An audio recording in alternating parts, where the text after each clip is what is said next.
one thing I can say for absolute certain, especially as I got older and sort of started to understand my feelings and understand that this makes me sad and this really makes me happy and this is something that overwhelms me, I definitely would always feel like my dad did not care about me in those moments and that he wanted nothing to do with me, and it definitely made me feel like I didn't exist to him.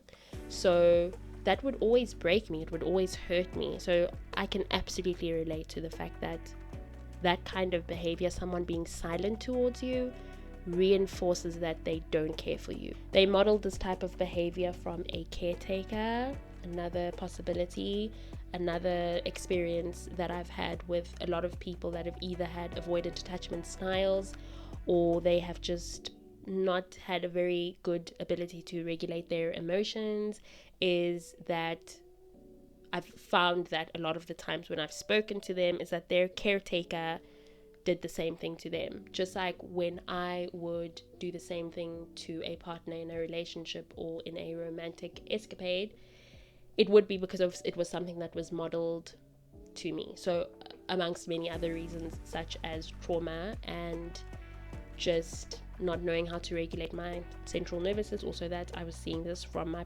primary caregiver.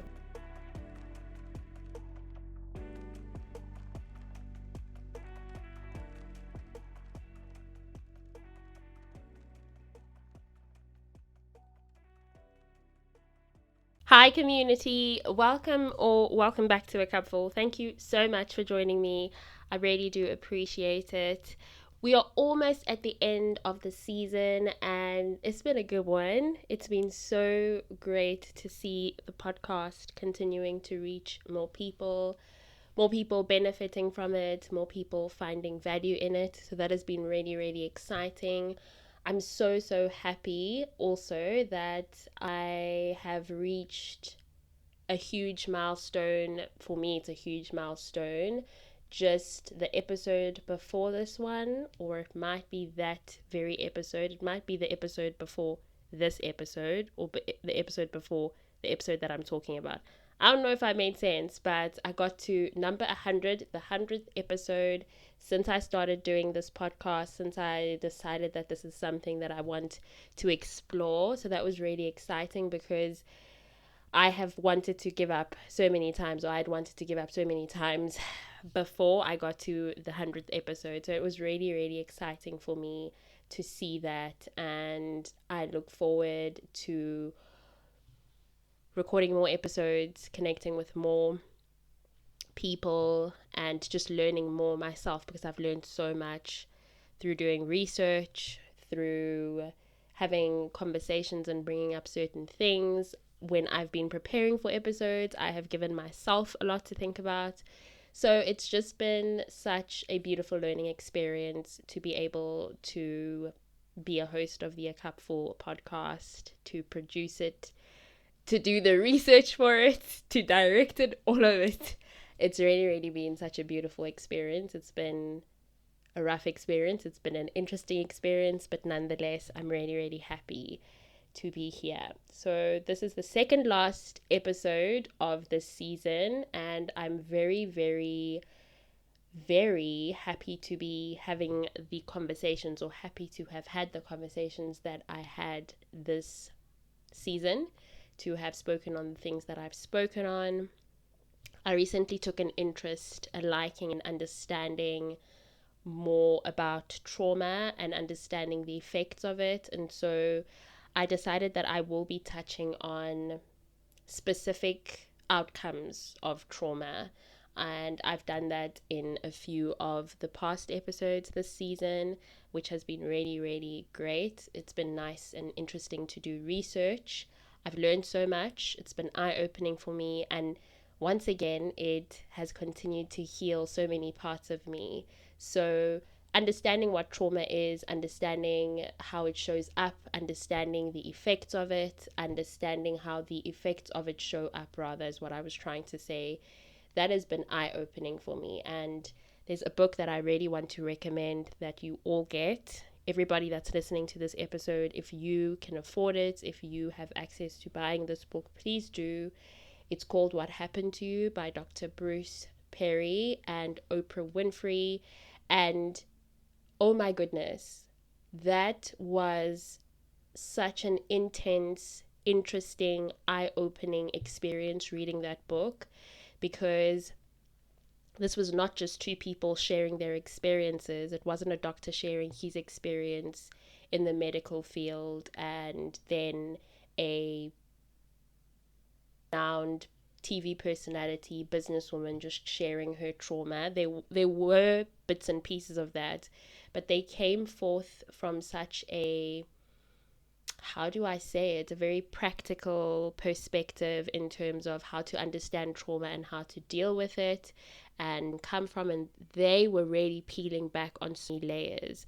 There are about 11 or 12 chapters in that book, and each chapter is so educational, and that's what I really liked about that book, how educational it was, how helpful it was in terms of me really understanding what trauma is, how it manifests in the body. Literally, the doctor was explaining what happens to a traumatized brain, a traumatized central nervous system, and then how that affects how a person lives, their quality of life, the choices that they make, even who they choose to invite into their life.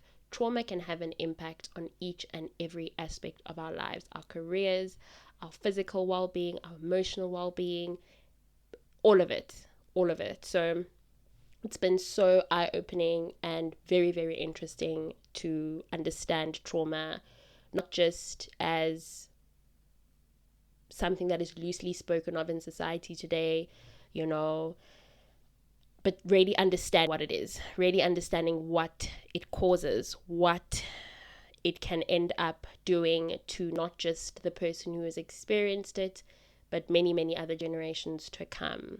So I have really just had like I've said, I've had such a good time walking through this season, and I have this season of the podcast, even the season of my life. This has been a time where I've really needed to sit down, learn certain things, understand certain things better. And I think that understanding trauma better has opened my eyes to so many things that I wouldn't have been able to see hadn't I gone in on it and really honed in on the subject, on the topic, on the matter. So in today's episode, in the name of speaking more on the effects of trauma, I really wanted to talk about the silent treatment. And as you can see, I named or titled the episode The Silent Treatment, a Silent Killer. I decided to name it that because silent treatment can destroy the individual who is experiencing it, the relationship that this silent treatment is being affected by, and it can destroy or it can ruin the quality of a person's relationships in the future. So I really wanted to talk about it because I have first-hand experience with it. I have first-hand experience having been the person that has done it to another person, and I understand it a lot better now. I understand how it comes about. I understand why it's something that we need to speak about and that we need to all work on if it's something that you have experienced the effect of, or if you are somebody who does it to other people. It's something that you can work on. It's something that you should work on. It's not okay to behave like that. It is also obviously for many people a trauma response. It is something that people use to cope. So I really wanted to get into that topic, I wanted to get into that subject. So we are going to start by understanding. I always like to start at the very top of something, understanding what a thing is so that we can break it down properly and walk through the topic properly. Obviously, we need to know what it is we're talking about first. So the silent treatment is a refusal to verbally communicate with someone, often as a means of punishment, emotional manipulation, or control. Although this type of behavior is more common in an intimate or romantic relationship, it can also happen with family members, friends, or co-workers. Over time, the use of the silent treatment can become emotionally abusive. Research has found that people who received the silent treatment experienced a threat to their needs of belonging, self-esteem, control, and meaningful existence. So this type of behavior reinforces the feeling that someone we care about wants nothing to do with us. It can feel as though you don't exist. And this is something that I can relate to so much. I explained in an episode where I was talking about, I believe it is titled Repairing My Relationship with Men and Sex. It could be that one. Or alternatively, it could also be the episode right before this one. I forgot what the title of it was. I'm going to link it. I'm trying to think back. Okay, I don't remember, guys. I'm going to link that episode. But I openly spoke about how I experienced a lot of the silent treatment from my father, and he was my primary caregiver when my mom was at work. So I was with him all the time. My mom has always worked really long and hectic hours, and then on top of having to commute from work to home, and obviously then the commute from home to work was very strenuous. So she was always really tired, and so my father was the person that I spent most of the time with. So I grew up in a home with both parents, but my dad was my primary caregiver in that sense. And I used to experience a lot of silent treatment from him. Sometimes it was him being manipulative. Sometimes it was definitely him trying to punish me. So I experienced that for many, many years of my life. From when I was little, obviously, and I could understand what was going on and I could see his behavior until when he left and he moved out of our home around 2019. All those years I was experiencing that. Whenever he wanted to punish me or whenever he wanted to manipulate me, he would keep quiet. And one thing I can say for absolute certain, especially as I got older and sort of started to understand my feelings and understand that this makes me sad and this really makes me happy and this is something that overwhelms me, I definitely would always feel like my dad did not care about me in those moments and that he wanted nothing to do with me, and it definitely made me feel like I didn't exist to him. So that would always break me, it would always hurt me. So I can absolutely relate to the fact that that kind of behavior, someone being silent towards you, reinforces that they don't care for you, they don't care for what you want, they don't actually want anything to do with you. And then the second thing is, no matter what you try to do, you cannot reach the other person. On the contrary, there is absolutely nothing wrong with setting healthy boundaries in relationships and disagreements, or sharing that you need to take a time out break or step away to calm down and reset. That is perfectly fine. This demonstrates that you can recognize when your emotions are escalating and take the necessary steps to recover, which is a sign of emotional intelligence. So there's a difference between saying, I need space, I can't really talk about this right now, give me some time, I need to process, can we talk about this later, let's revisit this later, and still in that way not revoking love, not revoking care, not revoking kindness. And then in contrast, obviously there's a huge difference when you are choosing to completely be quiet. You can create boundaries without revoking your love from someone, without making them feel unwanted, without being manipulative. So boundaries are healthy, boundaries are good. Saying this is my need is a good thing. But keeping quiet and expecting a person to either read your mind or to just leave you alone and not react to that is very, very unfair. And that is a sign of lacking emotional intelligence. So I found an interesting article. That's actually where I got the information about what silent treatment is. I found this article that explains, the title of this portion of the article was, Why Does My Partner Use the Silent Treatment? Obviously, a lot of us are used to, I can imagine, we are used to talking about the silent treatment in the context with regards to a romantic relationship.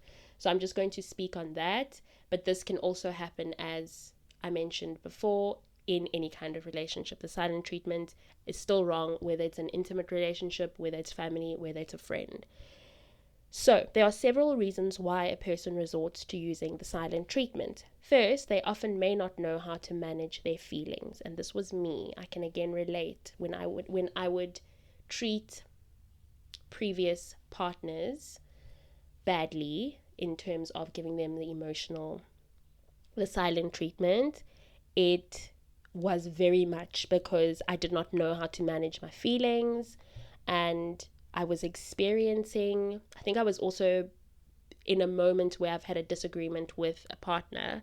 I've explained this in the episode. I'm going to link this episode because I cannot for the life of me remember what I ended up titling it, but I'm going to link that episode. I openly spoke about how, because of this dynamic that I had with my dad and some of the just the verbal abuse, the emotional abuse that took place, when I was having a disagreement with a partner, it was very difficult for me to regulate my emotions. And again, that is an indication of a sensitized central nervous system. You will not be able to regulate your emotions when your central nervous system is sensitized. Please go back and listen to the episodes that I recorded, to the last three, for context, so that what I'm saying makes more sense. But I was not someone that could regulate my emotions. Obviously, my experiences with my dad, they affected that. And so if I was having a disagreement, I would sort of retreat. And that was a lot of things, but I didn't know how to manage my feelings. I was experiencing a lot of pain and I was feeling emotionally overwhelmed and flooded. So I would keep quiet. And sometimes it would just be because I'm feeling abandoned, which was something that was happening a lot. I had very serious abandonment issues from childhood, from being constantly abandoned by my own dad. And yeah, so those were some of the reasons why I would show up in those ways. Another thing that this article was saying is that they might have also experienced childhood trauma, which can sometimes lead to maladaptive emotional responses such as shutting down and giving people the silent treatment. Finally, they might also use the silent treatment as a passive-aggressive approach to trigger reactive abuse from their partner. You know how we're always talking about being very careful not to end up in a toxic cycles, or a toxic relationship, or reinforcing what you were maybe exposed to, where maybe your parents, they had a very abusive dynamic. Reactive abuse is one of the things that feed into that, or where we can include that, to be careful not to get caught in a kind of a cycle. So if you're not familiar with, just a side note, we need to talk about it. If you're not familiar with reactive abuse, this is what it is. Reactive abuse is a common manipulation tactic that places blame for abuse onto the abused. It's commonly associated with gaslighting, as this tactic aims to convince or rewrite the story, claiming the person who caused harm is actually a victim. This is also used by narcissists, as they often will play the role of the victim when they're being faced with the consequences for their actions. So here's an example of reactive abuse, if that explanation was a bit overwhelming. When an individual, the victim in the scenario, is trying to defend themselves, they may be verbally or physically aggressive back towards the one who caused harm. That person will consider that abuse and attempt to gaslight them into thinking they're the abuser. This can occur in toxic friendships and relationships with narcissists. Here's a reactive abuse example. A boy may be bullied at school by another taller boy who is more popular. For months, the taller boy makes fun of the other boy's height and lack of popularity, sometimes pushing him and taking his lunch money. One day, the smaller boy reaches his limit and goes off on the taller boy, making fun of the taller boy's bad grades and calling him names. The taller boy plays the victim and acts like a martyr when he goes and tells his teacher what the smaller boy said. The smaller boy gets in trouble even though he has been the true victim for months on end. So that is what reactive abuse is. You can go onto Google just if you want to understand a little bit more about reactive abuse. I'm not going to go on for too long about that because the topic at hand is silent treatment, but I didn't want to just say the word reactive abuse without really explaining what it is. So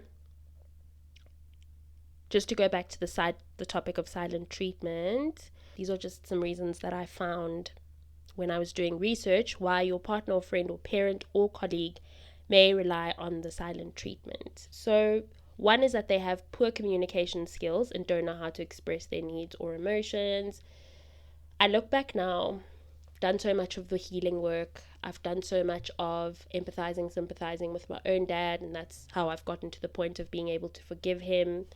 I have really done as much as I possibly can to understand how the trauma that I experienced in my childhood has affected me as an adult, and to find healthy coping mechanisms, good and sustainable ways to self soothe.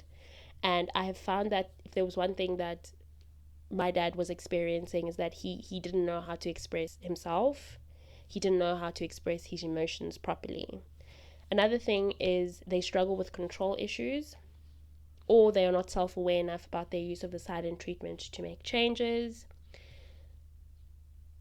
Another one is you are in a trauma bond relationship, so you're pretty much bonding over your trauma, and that's the thing that is keeping you together.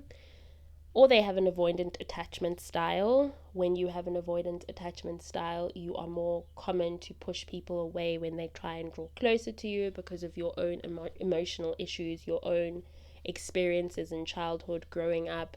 Maybe even as an adult, you could have developed the avoidant attachment style, because even though psychology says that this is something that develops from childhood, some psychologists are arguing that this can also develop from having been in a relationship with somebody who didn't treat you well. Maybe you were in an abusive relationship for long and you sort of developed this avoidant pattern.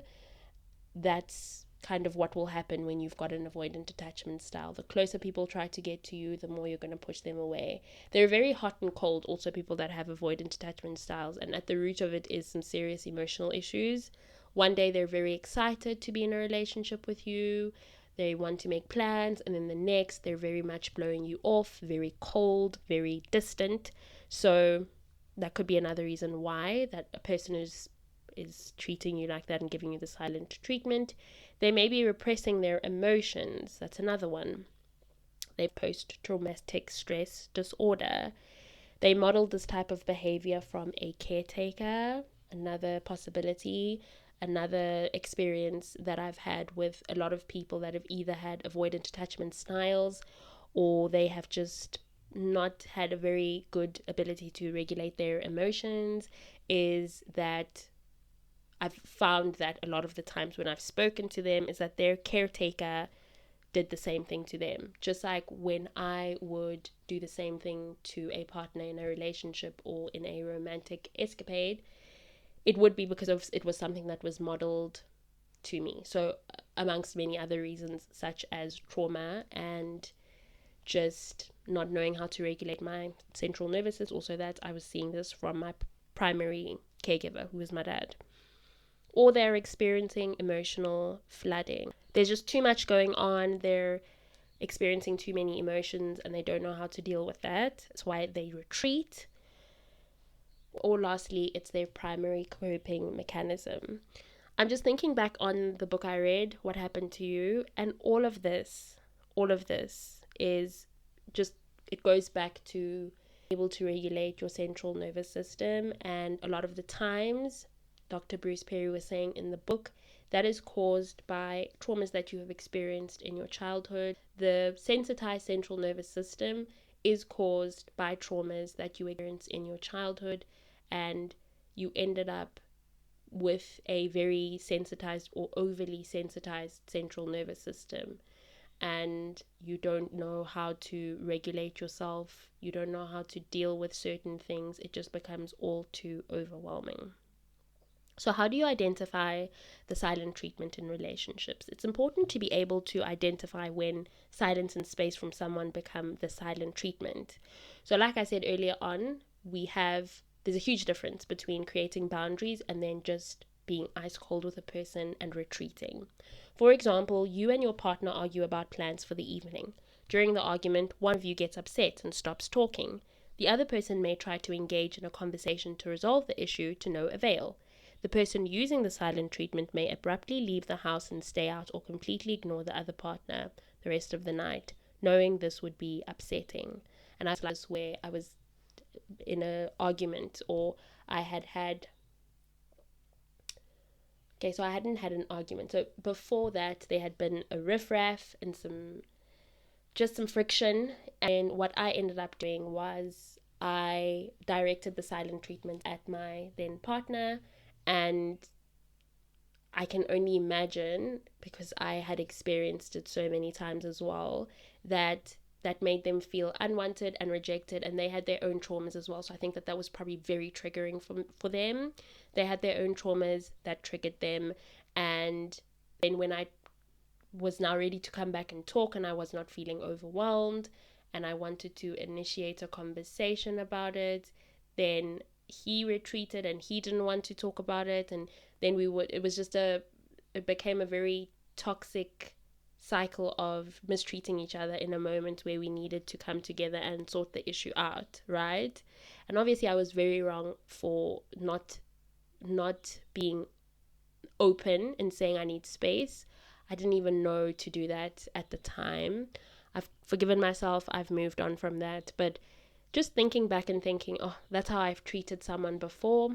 It's obviously not a nice thing to think back on. And as much as I've forgiven myself, there's a part of me that will always feel bad for having given someone else a silent treatment.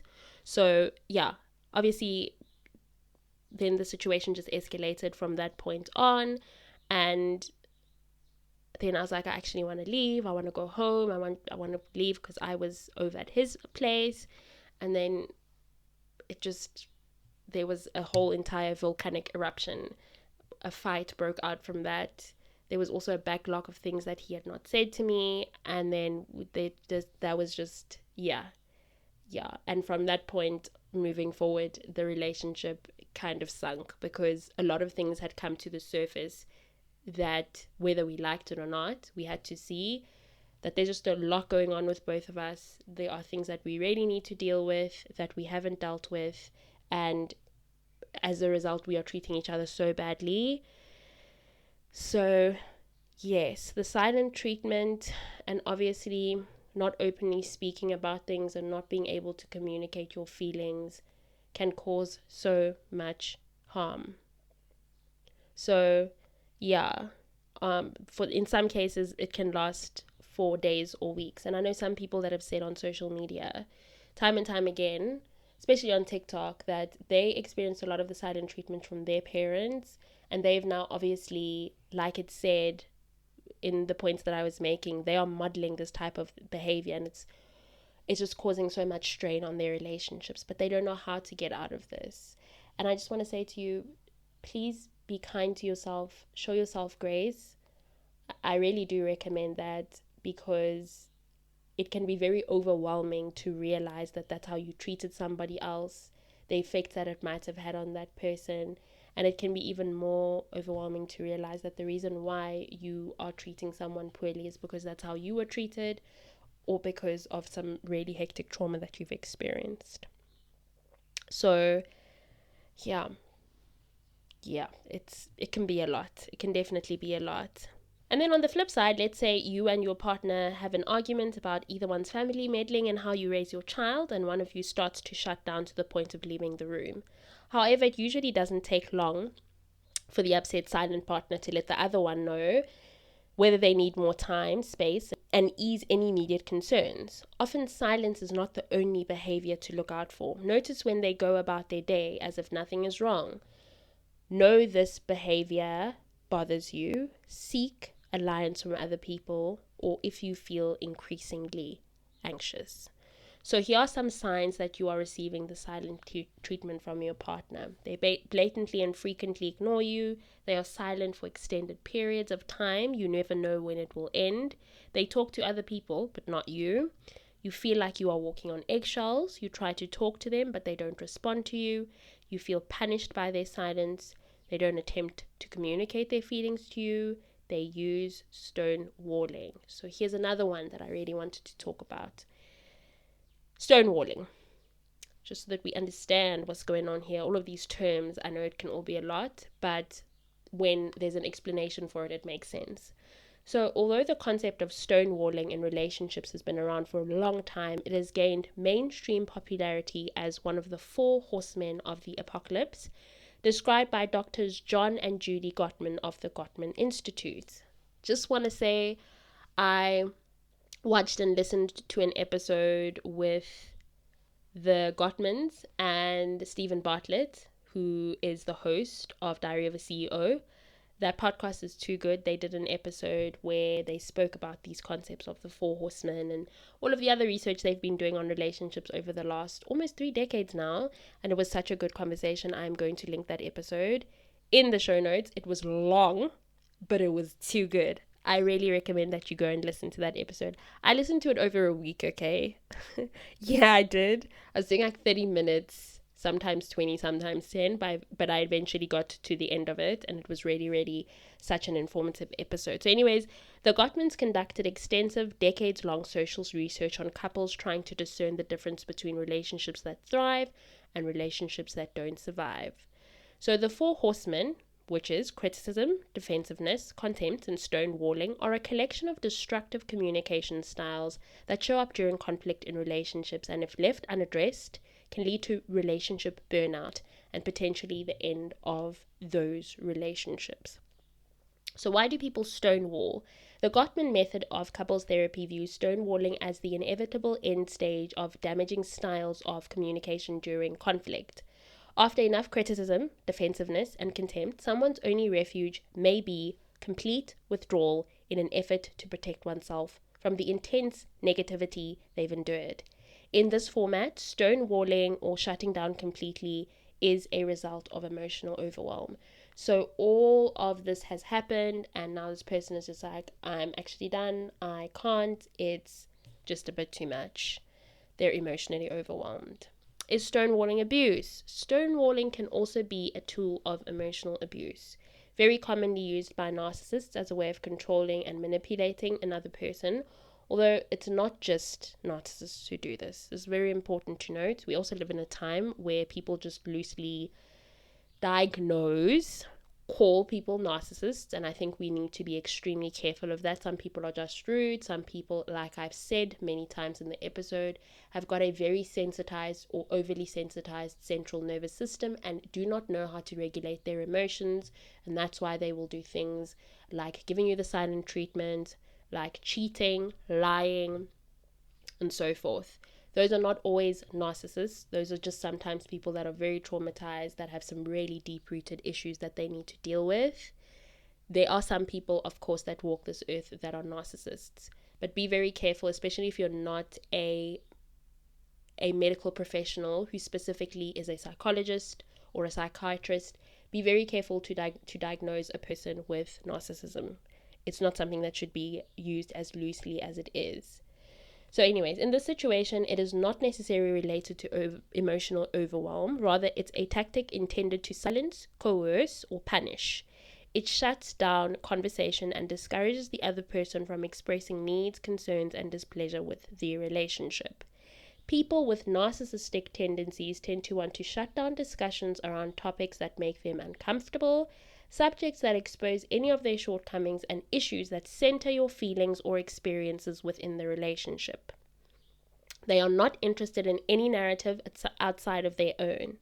Stonewalling is often used in conjunction with gaslighting to keep someone silent and compliant in the relationship. And the definition of gaslighting implies intent, i.e. manipulation. Stonewalling, on the other hand, is often a response to being overwhelmed. So, like I said, there's just too many. You're tired. You're over it now. You're just are becoming hard like a wall, a stone wall. On the other hand, while stonewalling could be used to manipulate another, this intention is not embedded into the definition. Both gaslighting and stonewalling are often signs of relational distress. When they are performed systematically for the purpose of demeaning or controlling another, they might be considered abusive. I'm going to say that again. When they are performed systematically for the purposes of demeaning or controlling another, they might be considered abuse. So if it's a very systematic thing, almost as if this person is planning this and they are intentionally directing this towards you, then it can be abuse. So what are the signs of stonewalling? When most people think of stonewalling, they think of the silent treatment, but it can be so much more than that. When stonewalling is being used as a control tactic, as opposed to it being a response to emotional overwhelm, it is often accompanied by gaslighting. So I hope you can see the difference here. When stonewalling is used as something that someone is trying to do to control someone or manipulate someone, they are often also going to gaslight you. So stonewalling at its core, what it is when somebody is overwhelmed emotionally. They're tired. They've tried everything possible, but they're burnt out emotionally. But if someone is trying to control you, they will in conjunction use stonewalling and gaslighting, which is a form of emotional abuse intended to make the victim doubt their thoughts, feelings, and reality. You might be told that you are overreacting, or you are putting words in my mouth, or just flat out told that whatever it is that you think happened is false. During a conflict or heated discussion, a stonewalling partner may abruptly stop responding to you, turn away from you while you're speaking, begin engaging in other activities or acting busy, refuse to answer questions, interrupt or otherwise prevent you from completing your sentences or thoughts, become repetitive no matter what you say, for example, okay or fine, declare the conversation over without even considering whether you want the conversation to be over, pretend not to hear you or ignore you outright, deflect any responsibility and blame you rather than actually discussing the issue, physically leave you, giving no indication of if or when they'll come back, refuse to respond to your texts or phone calls. There are a number of ways that a person can refuse to engage with you and treat you as if you do not exist. A surefire way to know if you are being stonewalled is to check in with yourself about how you are experiencing the person and the relationship. So, do you feel heard and understood? Do you feel apprehensive about raising concerns? Do you find yourself holding back in communication because you want to avoid punishment or just don't want a fight? Do you feel as if you have to convince or win your partner over much of the time? Very, very, very, very important to ask yourself. I also found some examples of stonewalling in different relationships. So stonewalling is not just relegated to romantic relationships, although this is where most of our minds go. It can also show up in your friend, family, and work relationships as well. Again, it may be the result of an inability to manage overwhelming emotions, unregulated central nervous system, sensitized or overly sensitized central nervous system, as I've mentioned, or it may be a tool of manipulation or control. Some people are obviously not dealing with a sensitized central nervous system. They're just being calculated and vile and are wanting to manipulate you and control you. Either way, the effects are essentially the same, and stonewalling can have devastating effects on relationships and on a victim's sense of self. So here are a few examples of how it may sound. Stonewalling in a couple. Although stonewalling is not an inherently gendered response to emotional overwhelm, Dr. Gottman's research indicates that it is more likely to come from the male partner in heterosexual relationships. When a partner is struggling with emotional overwhelm and fear of conflict, stonewalling in a marriage, for example, often involves avoiding talking about uncomfortable topics by just going along with whatever their spouse says, even when they disagree, or keeping themselves intentionally busy or being otherwise unresponsive when their spouse wants to have a conversation. However, when the partner is using stonewalling as a tool of control and manipulation, it often takes the form of gaslighting or denying the spouse's reality, giving the silent treatment when the spouse doesn't behave in a way that they want as punishment, and flat out shutting down conversations or even leaving the house without giving any clear indication that they will return. Stonewalling at work. Stonewalling can make the office environment feel very toxic, hostile, and uncomfortable for everyone, even those not directly involved in any particular conflicts. The refusal to communicate is often displayed with body language when it occurs in the workplace. So, for example, making a point of leaving a room when certain people enter and intentionally refusing to have conversations that co-workers, superiors, or subordinates have requested. Perhaps your supervisor is always around when it's time for a reprimand, but when you have concerns about your compensation or the weight of your workload, something always seems to come up and prevent those meetings. A co-worker may routinely refuse to speak directly to you, avoid eye contact, and when you speak in a meeting, they are disengaged or attribute your contribution to someone else. Or maybe one of your subordinates ignores every bit of direction you give, choosing to do things their own way and refusing to accept or acknowledge the consequences of that behavior. It's always very, very intense when it's in a workplace. It's always very difficult to navigate as well, because this is not necessarily a place that is in your control. This is not an environment that you have control over. So that can be very challenging. I don't think I've experienced that in the workplace before, now that I think about it. No. Have there been some co-workers that are just plain difficult people to work with? Yeah, because of they have poor characters and that's just who they are? Yes, but I don't think I've experienced that. And yeah, I can imagine that can be very difficult to navigate. So, the next one is stonewalling in a friendship. Much like stonewalling in a marriage or romantic partnership, stonewalling in the context of platonic friendships leaves the victim of the behavior feeling invisible and isolated. It may look like a friend who never wants to talk about anything they've done to harm their relationship, minimizing your feelings, or telling you that you're too sensitive or need to relax. Perhaps they hit you with the silent treatment when they are upset with you, rather than just discussing their concerns with you. You may feel like you need to walk on eggshells because you don't know what might trigger these episodes and you don't know how long they'll last. And then stonewalling in a family. Stonewalling in families has the potential to be particularly problematic and dysfunctional, as it can create ripple effects for generations. And this is intergenerational trauma that I briefly spoke about in the previous episode. Intragenerational trauma. When a parent or close family member stonewalls a child, it sends several messages that, when gone unchecked, can only truly be undone with work in therapy.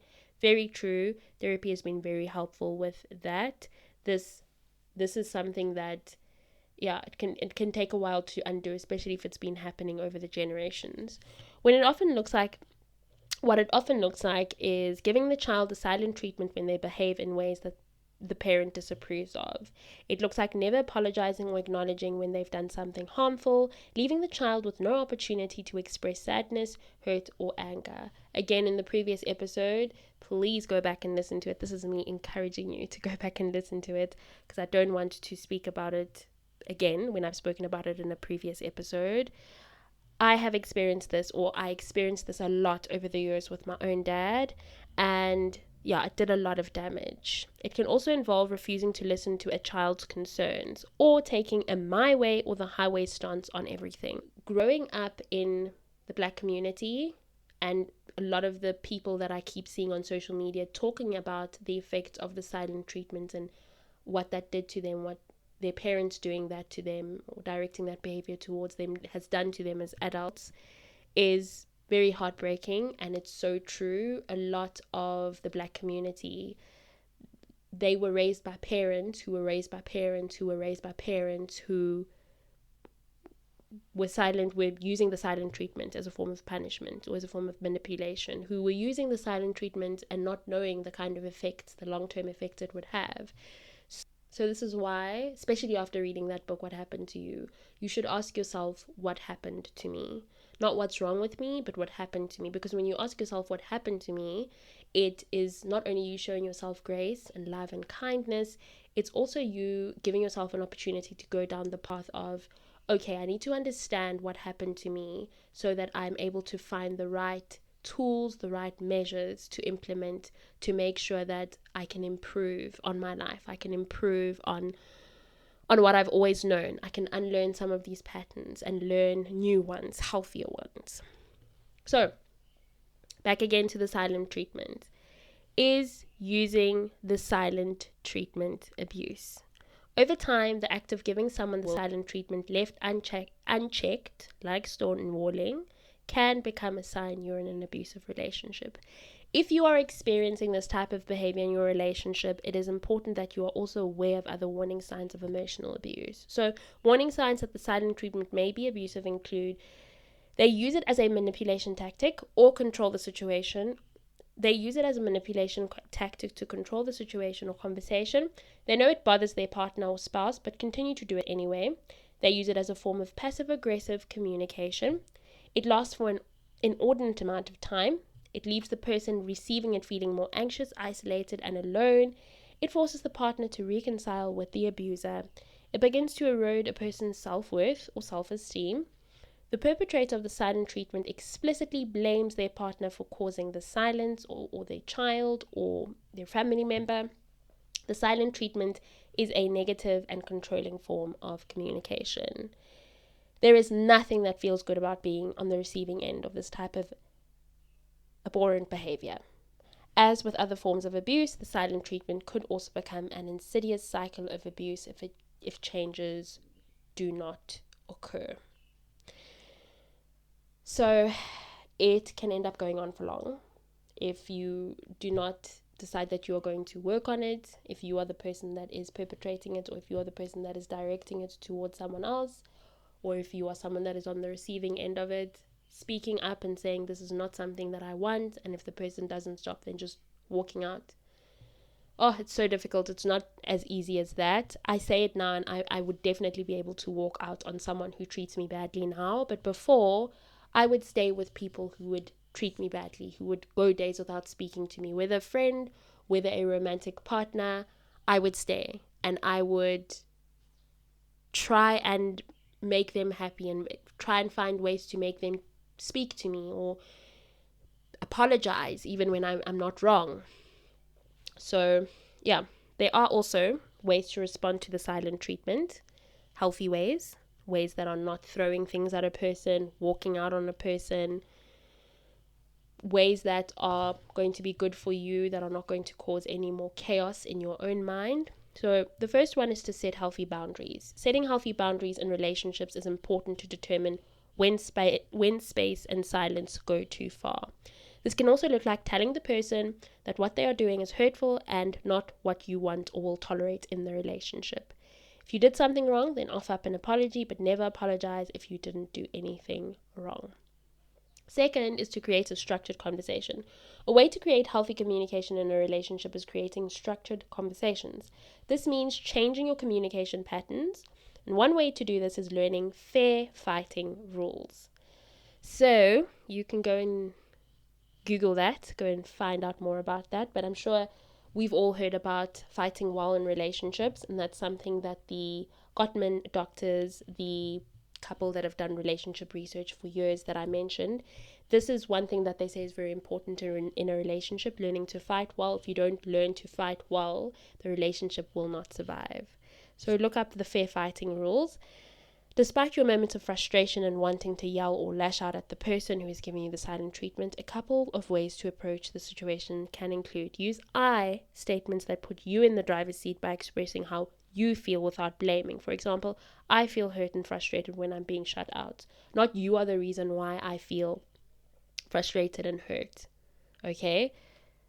The other one is to acknowledge and name the situation. For example, by stating, I have noticed that you shut me out or are not responding to me. Can we talk more about this? And if so, when would be a good time for both of us?